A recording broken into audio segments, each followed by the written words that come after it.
Hello viewers, welcome to our channel unique learning lab. বলো সবাই কেমন আছো? আশা করছি সবাই ভালো আছো। আমি রাজন আছি তোমাদের সঙ্গে।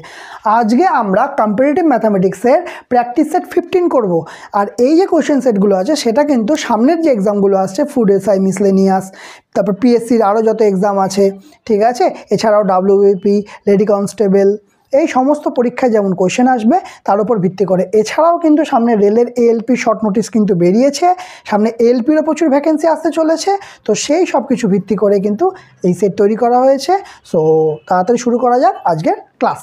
তো ফার্স্ট অঙ্কটা কি বলেছে দেখো, বলেছে একটা শ্রেণীর প্রথম ও দ্বিতীয় পদ ব্যতীত প্রত্যেক পদ হলো পূর্ববর্তী দুটি পদের সমষ্টির সমান। পূর্ববর্তী দুটো পদের সমষ্টির সমান মানে যদি প্রথম পদ 2 আর ষষ্ঠ পদ 26 হয়, তবে সপ্তম পদটি কত হচ্ছে?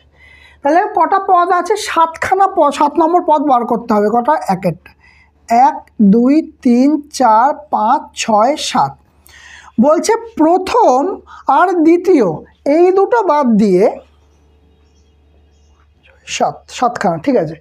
বলছে প্রথম আর দ্বিতীয়, হ্যাঁ, এই দুটো বাদ দিয়ে বাকি যা পদ আছে এই দুটোর যোগ করে সেইটা আসবে। আবার কি, এই দুটো যোগ করে এইটা আসবে, কিন্তু এই দুটো তো আসবে না। তাহলে এই দুটো যোগ করে এইটা, এই দুটো যোগ করে এইটা, এই দুটো যোগ করে এইটা, এই দুটো যোগ করে এইটা। ক্লিয়ার? তা কি বলে দিয়েছে আমাকে বলে দিয়েছে প্রথম পদটা 2 হবে, আর বলেছে ষষ্ঠ পদটা 26 বলেছে। ষষ্ঠ পদটা 26, তার মানে 1 2 3 4 5 6, তাহলে এই পদটা হচ্ছে 26, ঠিক আছে। আমাকে এই পদটা জানতে চেয়েছে। ক্লিয়ার? এবার কথা হলো যে এটাকে তাহলে কীভাবে করা যায়। তাহলে এটাকে করার পদ্ধতি হলো, দেখো দুটো জিনিস করতে পারো।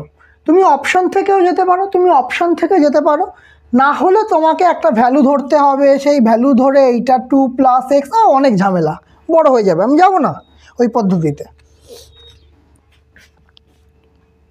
দেখো যোগ করে করে কি হচ্ছে, যোগ করে করে আমার এখানে 26 এসছে, ঠিক আছে। দেখো খুব বেশি বড় হয়নি। তাহলে আমি এটা বলতে পারি আমরা কাছাকাছি কিছু ভ্যালু আছে পরের সংখ্যাটা, চেক করে দেখি। 3 দিয়ে চেক করি। এখানে 3 বসালাম, 2 আর 3 বসালে এখানে কত বসবে? আগের দুটো সংখ্যার যোগফল। 3 আর 2 5, 5 আর 3 কত বসবে? 8, 8 5 13, 13 আর 8 কি 26 আসছে না, ঠিক আছে। তার মানে এই ভ্যালুগুলো হবে না, ঠিক আছে।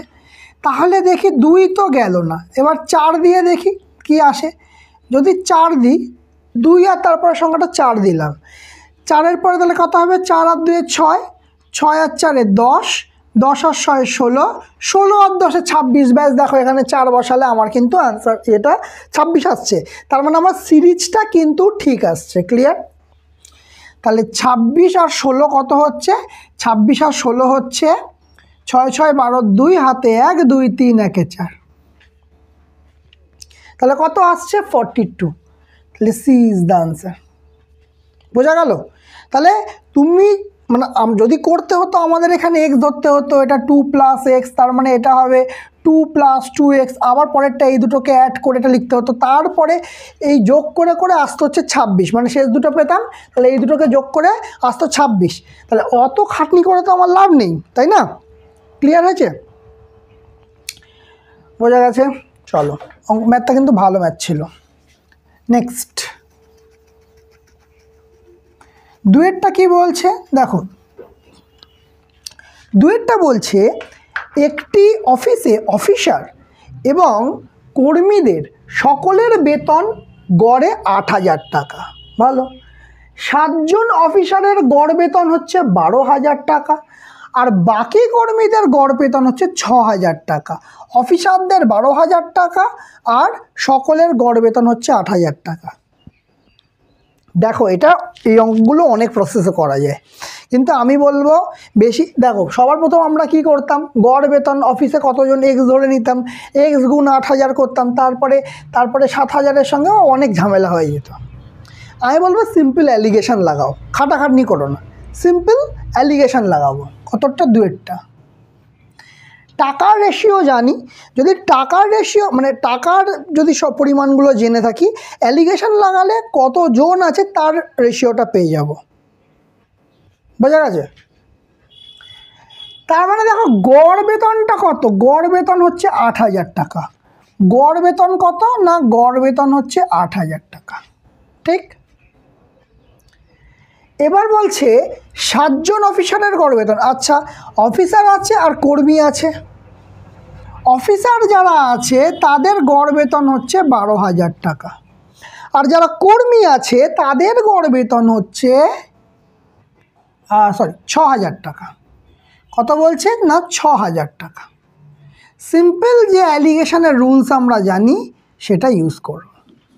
এখানে কি করব না, 8,000 মাইনাস 6,000 মাইনাস 6,000, আর এখানে কি করব না 12,000 মাইনাস 8,000, একটা অন্য থেকে বিয়োগ করব।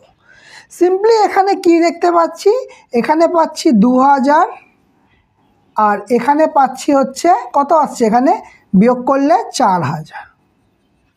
তাহলে সিম্পলি যদি অনুপাতে করি তাহলে 2:4 মানে 1:2, এই তো অবস্থা। তাহলে কি পাচ্ছি আমরা, 1:2 পাচ্ছি। কার এইদিকে কি ছিল, এদিকে ছিল অফিসার, এদিকে ছিল বাকি কর্মী, বাকি কর্মী। সহজ ব্যাপার। এবার হচ্ছে 1:2 পেয়েছি। এখানে দেখো, এখানে অফিসার কজন বলছে, অফিসার বলছে 7 জন, আর ওই অফিসে কতজন কর্মচারী রয়েছে, কতজন কর্মচারী বলতে মোট কতজন কর্মচারী সেটা জানতে চেয়েছে। কি জানতে চেয়েছে, মোট কতজন কর্মচারী ওই অফিসটাতে কাজ করছে সেটা রয়েছে। সবার প্রথম কথা দেখো যে এখানে কি বলতে দিয়েছে, তাহলে এটা কী করে করব। আচ্ছা, এই যে অনুপাত পেলাম, এই একটা কিসের পেলাম, একটা পেলাম অফিসারদের, আর এইটা পেলাম হচ্ছে বাকি কর্মীদের, বাকি কর্মীদের। ঠিক, বাকি কর্মীদের। ঠিক আছে, তাহলে অফিসার 1 আর বাকি কর্মী হচ্ছে 2। কিন্তু এখানে কতজন বলেছে, অফিসার 7 জন। তার মানে আমরা বলতে পারবো 1 মানে হচ্ছে 7, কারণ অফিসার 7 জন আছে। তাহলে এখানে রেশিওটা যদি 1 হয় তাহলে 1 মানে হচ্ছে 7। তাহলে মোট কর্মী কতজন ছিল, 1 আর 2 মানে এই দুটোকে যোগ করব। তাহলে মোট কর্মী কতজন ছিল, মোট রেশিও হিসাবে 3 জন ছিল মোট কর্মী। তাহলে 3-এর ভ্যালু কত বেরোবে, 1-এর ভ্যালু 7 হলে 3-এর ভ্যালু 7 গুণ 3, তার মানে 21 জন। ক্লিয়ার কিনা?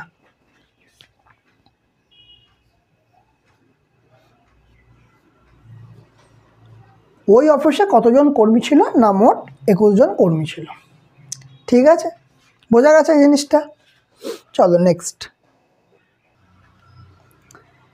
3 নম্বর অঙ্কটা কি বলেছে দেখো, বলছে 1 হয়ে গেছে, 2 হয়ে গেছে, তাই তো। 3 নম্বর বলছে দুটো সংখ্যার যোগফল 45 বিয়োগফল হচ্ছে যোগফলের 1/9 অংশ, তাহলে সংখ্যা দুটির লসাগু কত।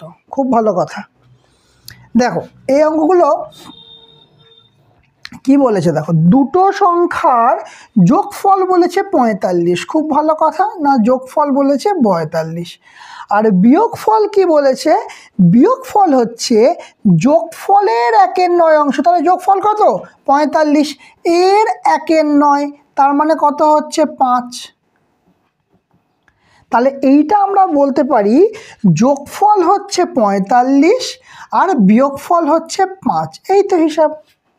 এবার এখান থেকে খুব সহজে সংখ্যাগুলো বের করতে পারবো। কি করে বের করতে পারবো, দেখো যদি দুভাবে বার করা যায়, এক্স ধরে দরকার নেই, সিম্পল বার করব। দেখব যে বড় সংখ্যাটা কিভাবে বেরোবে। এই যে দুটো সংখ্যা যোগফল পেয়েছি, যোগফল দুটোকে যোগ করে ডিভাইড বাই 2 করলে বেরোবে বড় সংখ্যা, বেরোবে কি বড় সংখ্যা। আর ছোট সংখ্যা বার করতে গেলে, ছোট সংখ্যা বার করতে গেলে দুটোকে করতে হবে বিয়োগ ডিভাইড বাই 2 সমান কত। ক্লিয়ার? তাহলে বড় সংখ্যা 45 আর 5 50, বাই 2, তার মানে আনসার আসবে 25, আর 45 মাইনাস 5 মানে 40, বাই 2 আনসার আসবে 20। তাহলে সংখ্যা দুটো আমরা কি পেলাম? 25 আর 20। 25 আর 20 লসাগু কত হয়? করে আশা করি দেখাতে হবে না, 100 হয়, কারণ 4 25 100, 5 20 100, সবার প্রথম 100তে মিলছে। তাহলে এলসিএম কত হচ্ছে? 25 আর 20 না হচ্ছে 100। কত হচ্ছে? 100। কি চেয়েছে? সংখ্যা দুটোর লসাগু চেয়েছে, তাহলে সংখ্যা দুটোর লসাগু হবে 100। ক্লিয়ার? বোঝা গেছে? সিম্পল ম্যাথ ছিল। চলো নেক্সট। বলছে কোন সংখ্যাটি 9 দ্বারা বিভাজ্য? বলছে কোন সংখ্যাটি 9 দ্বারা বিভাজ্য? তো সবার আগে জানতে হবে 9 দ্বারা কোনো সংখ্যার বিভাজ্যতার নিয়ম। তার 9 দ্বারা বিভাজ্যতার নিয়ম কি? যদি কোনো সংখ্যার অঙ্কগুলির মানে ডিজিটগুলির অঙ্কগুলির যোগফল যদি 9 দ্বারা বিভাজ্য হয়, তাহলে সংখ্যাটি অবশ্যই 9 দ্বারা বিভাজ্য হবে। এক্সাম্পল দেখাই। দেখো, প্রথম আছে 4 5 6 9 9, 4 5 6 9 9। ঠিক আছে, প্রথমে কি করব, মানে আমরা 9 পেলেই সেটাকে ভুলে যাব না, সেটাকে কেটে দেব। অনেক রকমভাবেই করা যায়। দেখো, পুরো যোগ করে দিতে পারো, এই একটা করা যায়, বা 9 পেলে কেটে দাও, এরকমভাবেও করা যায়। দুভাবেই আগে দেখাচ্ছি। দেখো, 5 আর 4 9, 3টে 9 আছে, তার মানে এখানে 9 হলো, 9 3 9 27, 27 আর 6 হচ্ছে 33। তাহলে এটা 9 দ্বারা বিভাজ্য নয়, তাই জন্য বিভাজ্য হবে না। আবার এটা এইভাবেও করতে পারো, 9 পেলে কেটে দিলে 4 আর 5 9 পেলে কেটে দিলে পড়ে রইল 6, তার মানে এটা বিভাজ্য নয়। আচ্ছা, সেকেন্ড অপশান কি আছে? 1 2 3 8 1, 1 2 3 8 1, 8 একে 9 কেটে গেল, 3 4 5 6, বিভাজ্য নয়। তারপরে কি আছে?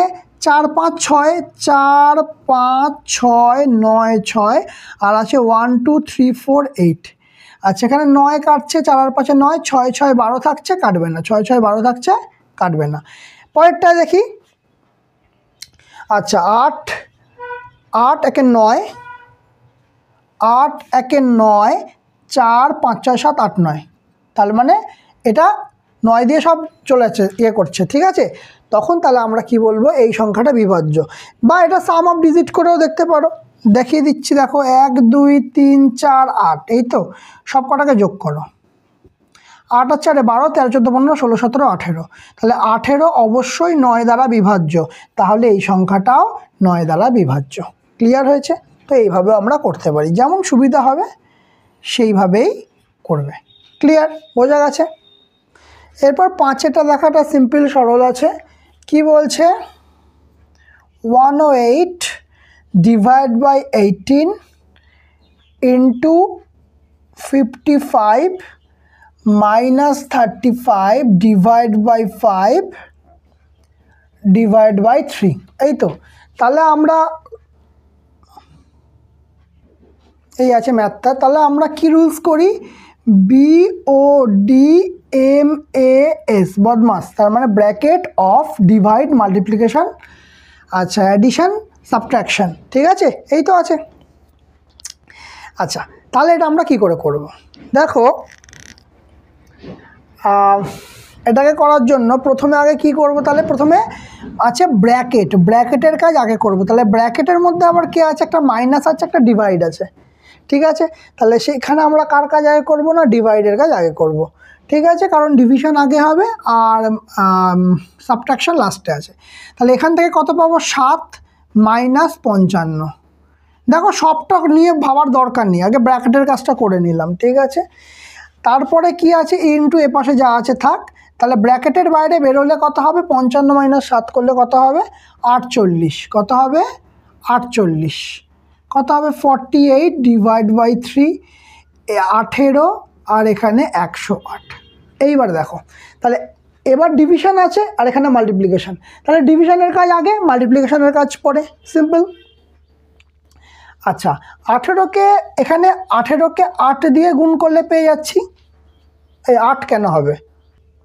8 কেন? 6 6 6 6 18 108। ঠিক আছে, তারপরে ইনটু ডিভাইড করলে কত হবে? 348। ইউনিট ডিজিটে কত হবে? 6 6 36। ইউনিট ডিজিটে অপশান একটাই আছে, 5 ষোলো 80, 6 ষোলো 96, এইভাবেও করা যায়। ইউনিট ডিজিটে এটা না করলেও হবে, অসুবিধা কিছুই নেই। ঠিক আছে, বোঝা গেছে এটা? ওকে, চলো নেক্সট কি বলছে? এটা হয়েছে। আচ্ছা, 7/11কে দশমিকে প্রকাশ করো। কি বলেছে? 6টা না, 7/11কে দশমিকে প্রকাশ করতে বলেছে। ভালো কথা, পয়েন্ট দিয়ে আনলাম 0, পয়েন্ট দিয়ে আনলাম 0। 6 11 66, কত আসছে? 4, পয়েন্ট দিয়ে আসছে 0। 3 11 33, 3 11 33, আবার কত আসছে? 7, পয়েন্টের জন্য 0। আবার কত? 6 11 66, কত আসছে? 4, পয়েন্টের জন্য 0। 3 11 33। তো দেখো জিনিসটা রিপিটেশন হচ্ছে, 70 70 40 70 40, এইভাবে রিপিটেশন হতে থাকবে। এটা তার মানে 0.63 63 63 63 63 63 এইভাবে চলতে থাকবে। তাহলে এটা আমরা পৌনঃপুনিক বা মাথায় বার দিয়ে কিভাবে লিখতে পারি? কারণ 63 এই দুটো ডিজিট কিন্তু কন্টিনিউ কি হচ্ছে, পরপর বসে যাচ্ছে পয়েন্টের পরে। তাহলে আমরা বসাবো 0.63 মাথায় বার, 0.63 মাথায় বার। তার মানে এটা হচ্ছে আমাদের অপশান বি। ক্লিয়ার? বোঝা গেছে? চলো, 6 হয়ে গেছে, এবার করব 7এরটা। কি বলেছে? একটা গোলককে 2:3 অনুপাতে ভাগ করা হয়েছে। ভালো কথা। তারপরে কি হয়েছে? বড় অংশটাকে গলিয়ে কি করেছে? শঙ্কু আকৃতির করা হলো, যার ভূমির ব্যাসার্ধ উচ্চতার সমান। ওকে। অন্যদিকে ছোট অংশটাকে গলিয়ে একটা চোঙ তৈরি করা হলো, যার উচ্চতা ভূমির ব্যাসার্ধের সমান। তবে শঙ্কুর ভূমির ব্যাসার্ধ এবং চোঙের উচ্চতার অনুপাত কত? অঙ্কটা একটু বড় আছে, কিন্তু এটা করলে বুঝতে পারবে। কতটা? এটা 7এরটা, তাই তো? কি বলছে? সবার প্রথম একটা গোলক আছে, গোলককে 2:3 অনুপাতে ভাগ করা হয়েছে। কত অনুপাতে? না 2:3 এই অনুপাতে ভাগ করা হয়েছে। বড় অংশটাকে গলিয়ে শঙ্কু করা হয়েছে। বড় অংশ মানে এইটাকে গলিয়ে কি করা হয়েছে? শঙ্কু বানানো হয়েছে। ভালো কথা, বড় অংশকে গলিয়ে আমরা শঙ্কু বানালাম। আর কি করেছে? ছোট অংশটাকে গলিয়ে একটা চোঙ তৈরি করা হলো। ভালো, ছোট অংশকে গলিয়ে চোঙ তৈরি করা হলো, মানে এই অংশটাকে গলিয়ে একটা চোঙ তৈরি করা হয়েছে, যার ভূমির ব্যাসার্ধ উচ্চতার সমান। শঙ্কু আকৃতির করা হলো, প্রথমে হচ্ছে শঙ্কু আকৃতির করা হতো, তার ভূমির ব্যাসার্ধ উচ্চতার সমান। আচ্ছা, তার ভূমির ব্যাসার্ধ আমরা ধরলাম আর, কি হচ্ছে? উচ্চতার সমান, আর সমান সমান h। ক্লিয়ার? আচ্ছা, তলায় লিখি। ভূমির ব্যাসার্ধ কার সঙ্গে সমান করা হলো? উচ্চতার সঙ্গে সমান করা হয়েছে। এবার কি করা হয়েছে? অন্যদিকে ছোট অংশটিকে গলিয়ে একটা চোঙ তৈরি করা হয়েছে। এই যে চোঙ তৈরি করা হয়েছে, যার উচ্চতা এবং ভূমির ব্যাসার্ধ সমান। ওকে, দুটোরই উচ্চতার ভূমির ব্যাসার্ধ সমান। তাহলে আমরা একটু নাম দিয়ে দিই, একটু এখানে R1 H1 দিই, আর এখানে নাম দিই R2 সমান H2। দুটোর ক্ষেত্রে উচ্চতা ভূমির ব্যাসার্ধ সমান বলেছে। এবার কি বলেছে? তো আমরা যদি, আচ্ছা, এই 2:3 এটা কিন্তু এদের কি যদি গলানো হয়েছে, মানে আগের ভিডিওতেই বলেছিলাম যখনই গলানোর কথা বলবে তখন আয়তন, সবসময় আয়তনের হিসাব হবে। যখন গলানোর কথা বলবে তখন সবসময় আয়তনের হিসাব হয়। ওকে, তাহলে এটা তো চোঙের আয়তনের সূত্র কি? না পাই r²h, পাই r²h। অ্যাকচুয়ালি এখানে R2H2 হবে, ঠিক? এটা সমান সমান হচ্ছে 2, এটা সমান সমান 2। এখানে কি চেয়েছে? চোঙের উচ্চতা আর শঙ্কুর ভূমির ব্যাসার্ধ।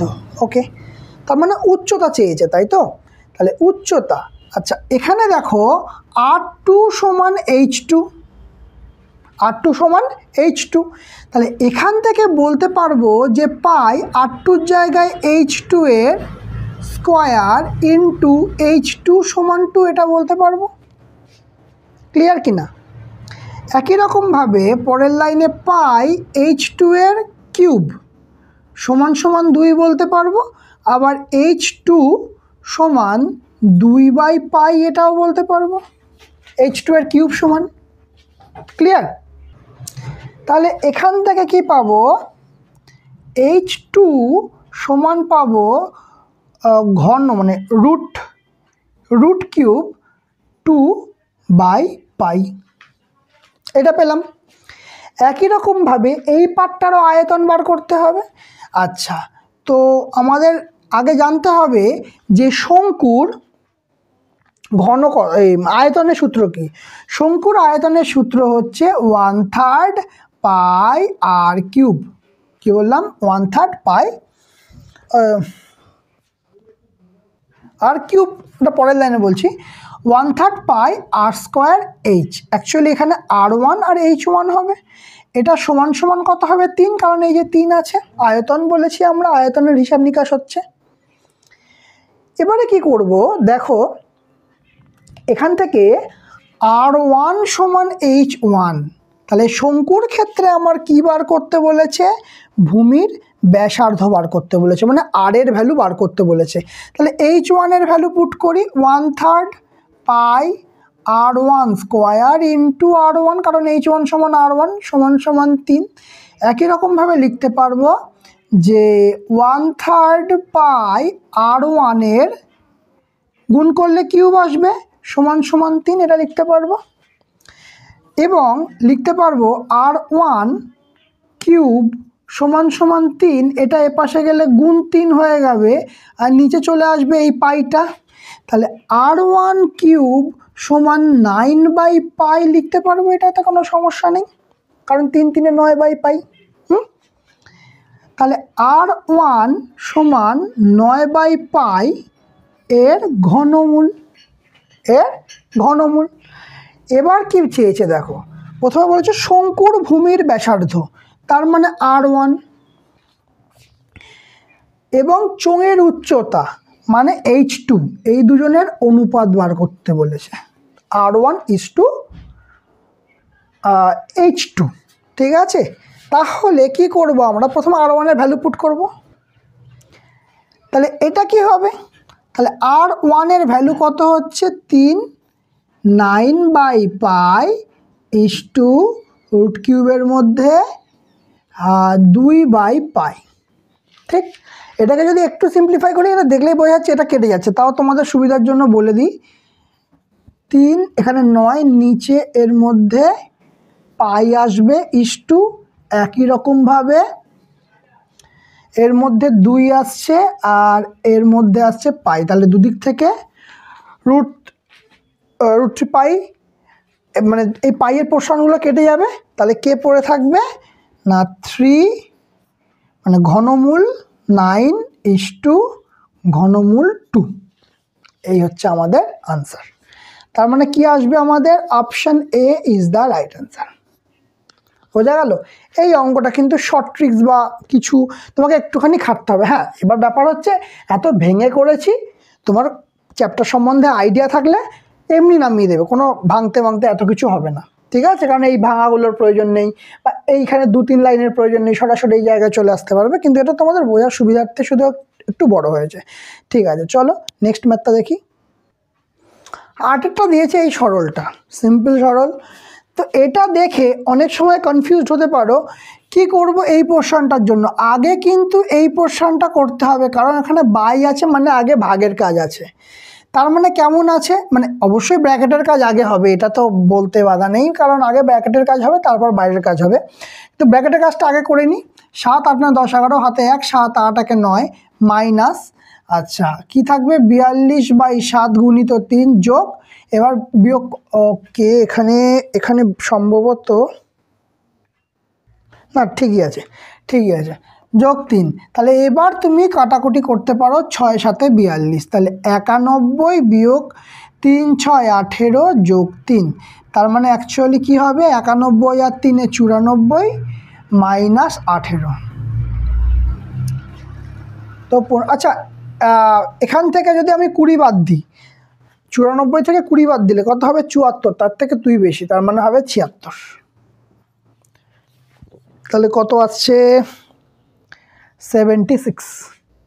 ক্লিয়ার আছে, বোঝা গেছে? কি বলেছে 9টা দেখো, পাইপ পি একটা ট্যাঙ্ক ভর্তি করে 7 ঘন্টায়, যখন পাইপ কিউ সম্পূর্ণ ভর্তি ট্যাঙ্কটির খালি করতে পারে 6 ঘন্টায়। মানে পি ভর্তি করছে 7 ঘন্টায়, কিউ ভর্তি ট্যাঙ্ক খালি করছে 6 ঘন্টায়। যদি পি পাইপটা প্রথমে 3 ঘন্টা খুলে রাখা হয়, তবে তারপরে কিউ পাইপটিকেও খোলা হয়, মানে প্রথমে পি পাইপটা 3 ঘন্টা খুললো, তারপরে কিউ পাইপটা খোলা হলো, তাহলে ট্যাঙ্কটা খালি হতে কতক্ষণ সময় লাগবে? তাহলে সিম্পল, প্রথমে কি আছে, পি পাইপ কতক্ষণে করছে 7 ঘন্টায় ভর্তি করছে, কিউ পাইপ কতক্ষণ করছে না 6 ঘন্টায় ভর্তি পাইপ খালি করছে। মানে এটা দিয়ে এটা আউটলেট আর এটা ইনলেট, ঠিক আছে? তাহলে আমরা যেটা করি সিম্পল, আমরা 7 আর 6 কী বার করবো, এলসিএম বার করব। তাহলে 6 7 42, আর এখানে কি লিখব 42/7, এখানে কি হবে এফিসিয়েন্সি হবে। তাহলে 42/7 কত হচ্ছে 6, আর এখানে কি হচ্ছে 42/6 কত হবে 7। এই দুটো কি পেলাম, এফিসিয়েন্সি পেলাম। কি পেলাম, এফিসিয়েন্সি পেলাম।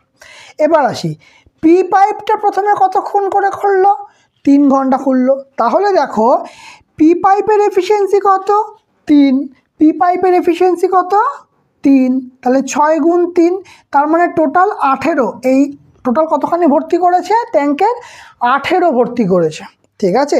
ধরে 42 কিন্তু তার মধ্যে 18 ভর্তি করেছে। এইবারে বলছে কিউ পাইপটাও খোলা হলো, এবার আর কি পি আর কিউ একসঙ্গে কাজ করছে, তাহলে পি 6 ভর্তি করছে, কিউ 7 খালি করছে, তার মানে অ্যাকচুয়াল কি হচ্ছে খালি হচ্ছে। অ্যাকচুয়ালি দুটো করলে কি হবে -1, তার মানে কি হচ্ছে খালি হচ্ছে, ঠিক?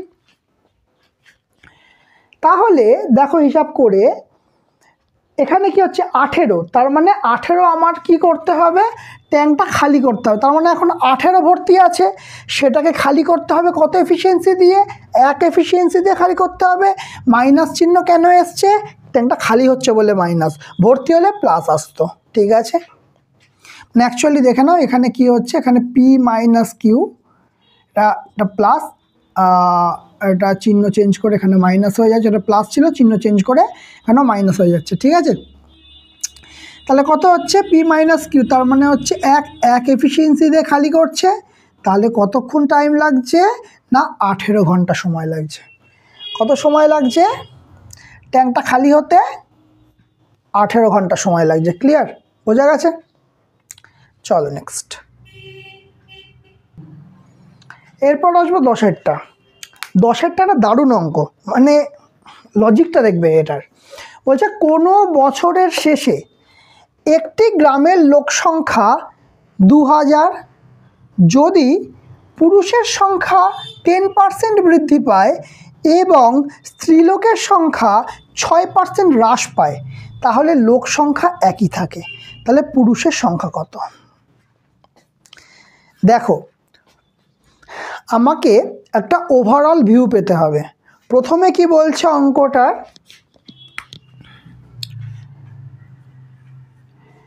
একটা গ্রামের লোক সংখ্যা 2000, ঠিক আছে? সেখানে পুরুষ ছিল আর মহিলা ছিল, পুরুষ আর মহিলা ছিল। পুরুষের সংখ্যা 10% বৃদ্ধি পাচ্ছে, 10% মানে 110% পুরুষ হচ্ছে, ঠিক আছে? আর মহিলা কি হচ্ছে 6% হ্রাস পাচ্ছে। মহিলা কি হচ্ছে 6%, মানে হচ্ছে অ্যাকচুয়ালি 6% মানে হচ্ছে 100 থেকে 6 গেলে 94% মহিলা থাকছে। কিন্তু এই জিনিসটা করেও দেখা যাচ্ছে যে লোক সংখ্যা একই থাকছে, তার মানে আগে পুরুষ আর মহিলা ছিল কত 2000, এখন যে বাড়া কমা হয়েছে সেটাও হয়েছে 2000। বোঝা গেল কথাটা? তাহলে দুটোই হচ্ছে 2000, কোনো চেঞ্জ হয়নি। বোঝা গেছে? তাহলে অ্যাকচুয়ালি দেখো এখানে যে 10% পুরুষের বৃদ্ধি আর 6% মহিলার যে হ্রাস ঘটেছে, এই দুটো সমান হবে।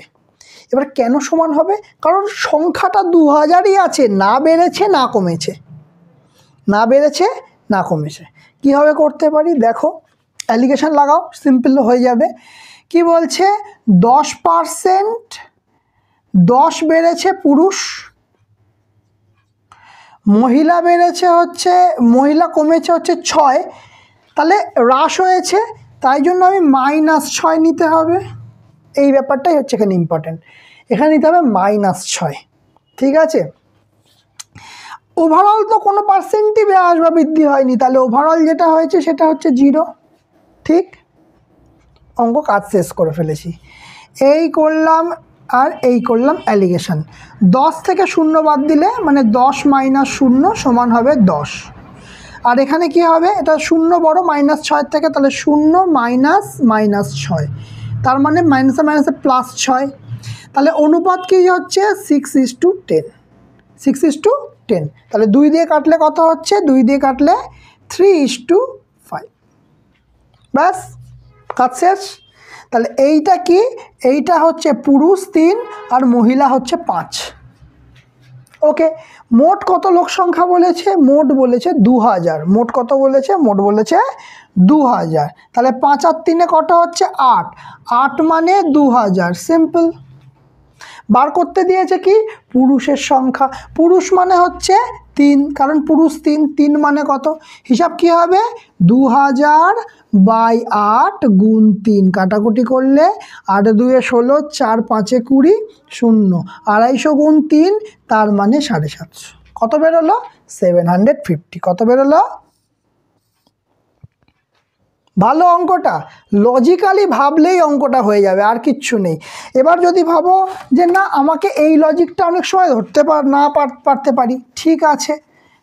একটা জিনিস এখান থেকে বুঝতে পারছো তো এই অঙ্কটা থেকে, যে এই যে 10% বাড়ছে আর 6% কমছে, এই দুটোর ব্যাপারটা একই।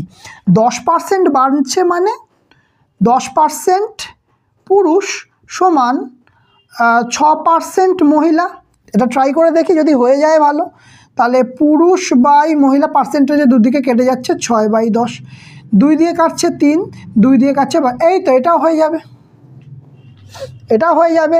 তাহলে 3 আর 5, তাহলে পুরুষ 3 মহিলা 5, 8 মানে 2000। তাহলে পুরুষের ভ্যালু কত? 3। 3 মানে কত বেরোচ্ছে? কতবার করলাম? 250। সেম হিসাব, সেম হিসাব। ওই লজিক না লাগিয়ে ওই লজিক, কিন্তু এই লজিকের জন্য তোমাকে এইটা মানতে হবে যে 10% পুরুষ সমান সমান 6% মহিলা। না আমাকে খাটতে হবে, না কিছু করতে হবে। তো অঙ্কটাকে বোঝার ওপর ডিপেন্ড করছে আমরা অঙ্কটা কিভাবে করবো, অ্যাপ্রোচ করবো। ঠিক আছে, বোঝা গেল? ওকে, আচ্ছা 11টা কি বলেছে দেখো। 11টা বলেছে এর যোগ্যতা বি এর 4 গুণ। তার মানে যোগ্যতা বলতে এখানে কি বলছে? এখানে বলছে এফিসিয়েন্সি। এর এফিসিয়েন্সি কত? বি এর 4 গুণ। কত টাকাটা? 11, তাই তো। এর যোগ্যতা বি এর 4 গুণ। একটা কাজ বি 20 দিনে করতে পারে, তাহলে যদি দুজনে একসঙ্গে কাজ করে তাহলে কাজটি কত দিনে করবে? তাহলে কাজটি কত দিনে করবে? ভালো কথা। তাহলে এর যোগ্যতা বি এর 4 গুণ। বি যা করবে তার মানে A/B। প্রথমে কি বলেছে? এফিসিয়েন্সি। ঠিক আছে, এফিসিয়েন্সি প্রথমে বলেছে। তাহলে এর যোগ্যতা বি এর 4 গুণ, তাহলে বি এর 1 হলে এ এর 4। এর যোগ্যতা বি এর 4 গুণ, এইভাবে পেয়ে যাব। এবার যদি আমাকে বলছে কি না, দেখো এখানে বলছে যে বি 20 দিনে কাজ করেছে, কিন্তু আমি এফিসিয়েন্সি পেয়েছি, তাহলে এখান থেকে নাম্বার অফ ডেজ কী করে পাবো? উল্টে যাবে, কারণ ব্যস্তানুপাতিক সম্পর্ক হয়, তাহলে 1:4 হয়ে যাবে। সিম্পল। এবার দেখো বি কত দিনে কাজটা করছে না বি 20 দিনে কাজটা করছে। বি কত দিনে কাজ করছে? বি 20 দিনে কাজ করছে, কারণ এখানে ডেজ আছে, এখানেও ডেজের রেশিও পেয়েছি। কত দিনে কাজ করছে? 20 দিনে। কত দিয়ে মাল্টিপ্লাই হচ্ছে? 5 দিয়ে। এখানেও তাহলে কত দিয়ে মাল্টিপ্লাই হবে? 5 দিয়ে। তাহলে বি কত দিনে কাজটা করবে? এ কত দিনে কাজটা করবে? না 5 দিনে কাজ করবে। তাহলে এবার বলেছে একসঙ্গে কাজ করবে। বাহ, এবার বলেছে আবার একসঙ্গে কাজ করবে, ভালো কথা। তাহলে এ করছে কত দিনে কাজটা? 5 দিনে। বি করছে কত দিনে কাজটা? 20 দিনে। এলসিএম কত হবে? 20। সিম্পল। এফিসিয়েন্সি কত হবে? 20 ভাগ 5 মানে 4। আর এখানে কত হবে? 20 ভাগ 20 মানে 1। তার মানে দুজনে একসঙ্গে করছে, মানে দুটো যোগ করে দেবো 5। দুজনে একসঙ্গে করলে এফিসিয়েন্সি হবে 5। এই 5 এফিসিয়েন্সি দিয়ে 20-র কাজ করবে। 5 এফিসিয়েন্সি দিয়ে কার কাজ করবে? 20-র কাজ করবে, বাই 5। তাহলে কাটাকুটি করলে 4 5 20। তাহলে কত দিন লাগছে? 4 দিন লাগছে। দুজনা করছে কত দিনে? তাহলে দুজনে একসঙ্গে করলে কত দিনে কাজটা শেষ হবে? 4 দিনে কাজটা শেষ হবে। বোঝা গেল? ক্লিয়ার হয়েছে? তাহলে বলো আজকের ক্লাসটা কেমন লাগলো। যদি ভালো লেগে থাকে অবশ্যই লাইক করবে, কমেন্ট করবে আর শেয়ার করবে। আর যারা চ্যানেলটাতে নতুন আছে তারা অবশ্যই সাবস্ক্রাইব করে দেবে, পাশে থাকা বেল আইকনটা অবশ্যই ক্লিক করে দেবে। তো আজকের মতো আমাদের ক্লাস এখানেই শেষ।